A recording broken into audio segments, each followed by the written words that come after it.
Hello, beautiful, brilliant Black women, Goddess born. I hope you're doing well.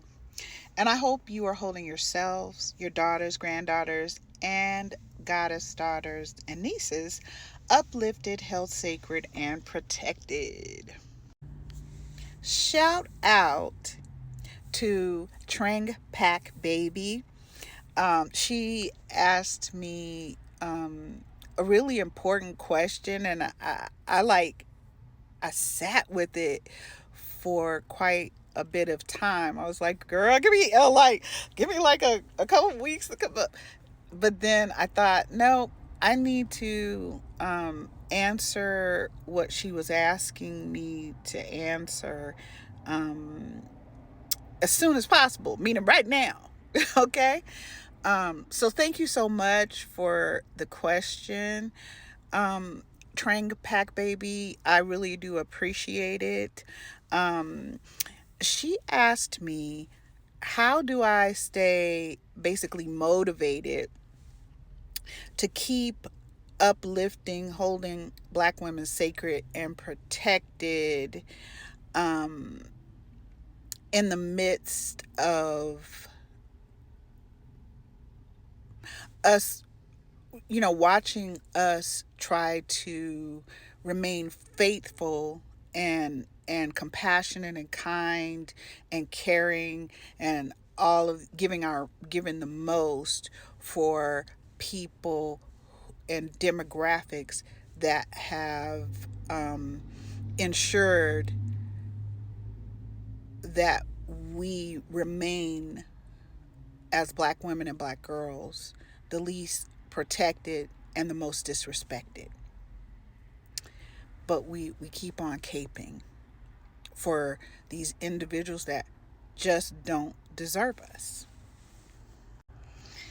The actual answer for me is way more nuanced. It's pretty deep, it's pretty wide, and pretty infinite. But I think the simplest way I could put it is I see Black girls, Black women, Indigenous girls and women as elemental powers. I see us as goddess born. And I think that, and I understand that, we do not see that within ourselves. Just because I believe it about all of you doesn't mean you believe it about yourselves. We've been programmed to really be prey as Black women, Black girls, Indigenous women, and Indigenous girls, to everybody else being a predator to us. And we have been programmed to not only accept that we suffer, but to embrace it and to become addicted to our suffering, especially as it is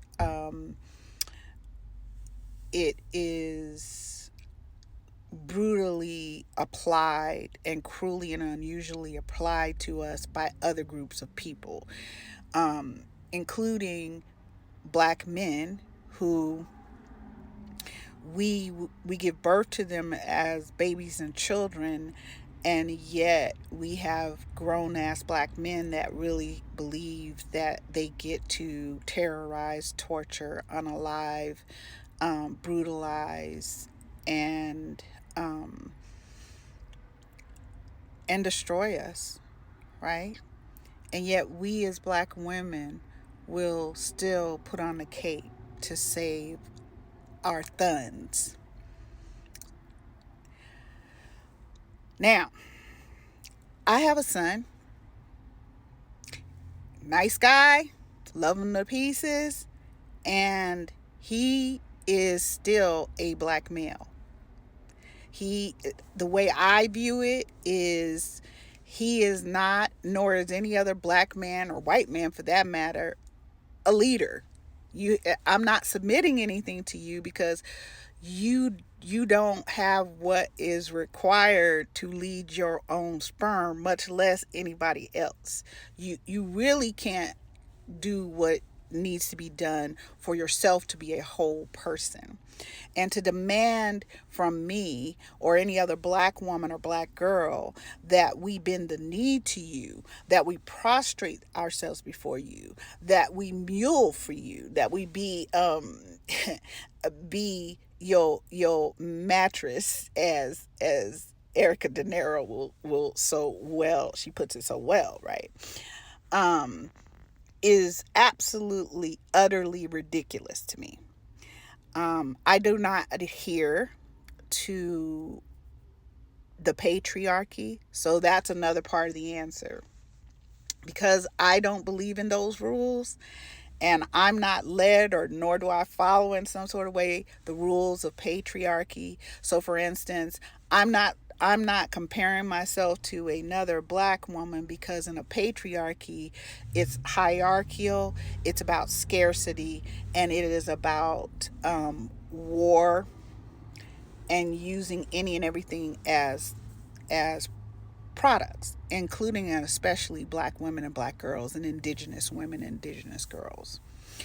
Um, for the last 4,500 years, that we have switched over to patriarchy from uh, being in relationship to the goddesses as the black, the great black mother that we were for millions upon millions of years, and evolved and grew as humanity. Just in the last 4,500 years of getting with this patriarchal uh, mindset, rules, and dumbass behaviors, and um, choosing death and choosing to suffer and thinking that's a badge of honor or something. Yeah, I don't do that. Mm-mm. No, I do not. Um, I also do not get with um, any male, whether whoever thinks that they're some sort of deity or whatever, um, as a creator. Men don't create, they make shit out of things that were already created by black women, black girls, and indigenous women, indigenous girls. So I just have a different mindset, and I have a different belief system. And because I have really worked on my own um, confidence, my own understanding of that I am more worthy than anyone can describe, then what uh, white supremacists say, or black men, or who the hell ever says to me to try to tell me that black women and black girls, or indigenous women, indigenous girls, are nothing. We're barbaric. We're this. We're that.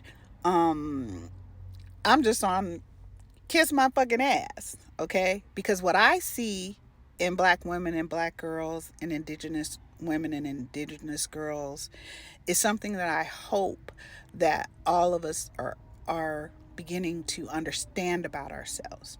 That we are creatrix. We are pure elemental power. We are the most compassionate and kind beings on this planet to have suffered at the hands of such horrifying hominids. I can't even count these fucking creatures out here doing all this terrorism and tearing down and mutilation and unaliving of black women, black girls, indigenous women, indigenous girls. I can't call that human. You don't behave like a human. You behave like a hominid. So even though I get down and I feel frustrated and I feel really sad for black women that and black girls and indigenous women, indigenous girls, that we don't understand how amazing we are, I have to get back up the next day and rededicate myself to all of you. I love you each. Thank you. Thank you for the question. Mwah.